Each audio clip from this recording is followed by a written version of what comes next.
To knit in the round, cast on like normal, adding 1 stitch to the number that your pattern calls for. So my pattern has me casting on 45 stitches, so instead I'm going to cast 46 on.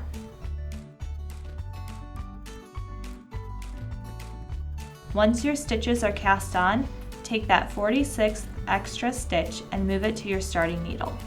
Then lift that first stitch that you cast on, which is now the second stitch on your needle, over that stitch and off your needle. This joins your stitches into a continuous circle. Now place a marker on your needle to keep track of where each row starts. Then begin to knit as normal.